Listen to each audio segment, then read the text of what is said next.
Today I thought we'd spend some time working on some quick balloon text using pretty much any type style you'd like. We'll be using the volume tools as well as the cloth simulation tools.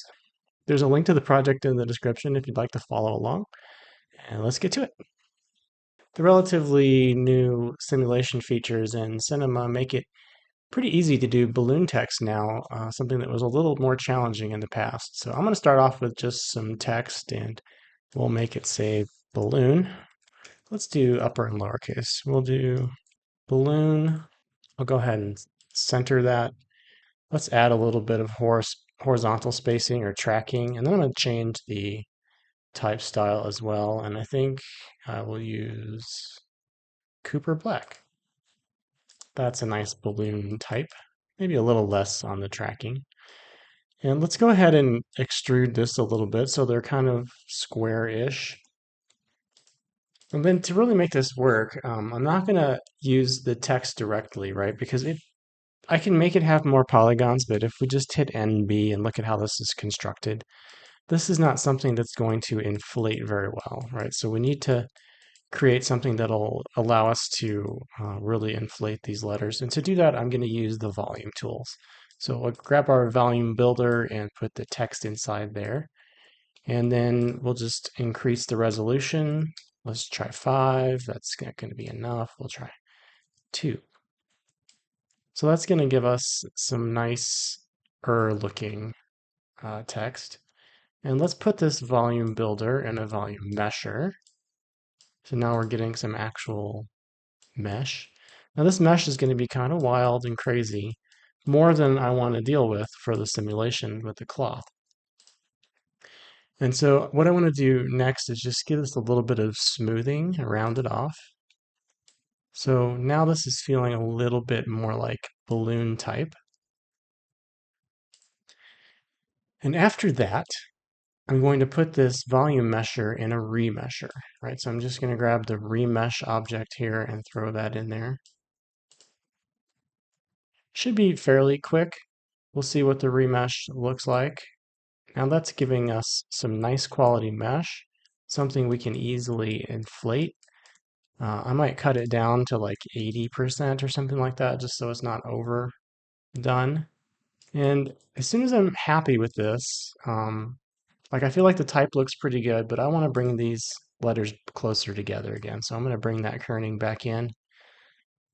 I just don't want them to touch. You see how when you bring them close together, they start to blend and weld together, which is kind of a cool effect, but that's not what I'm going for right now. So I'm just going to bring them so they're just apart and there's no overlap.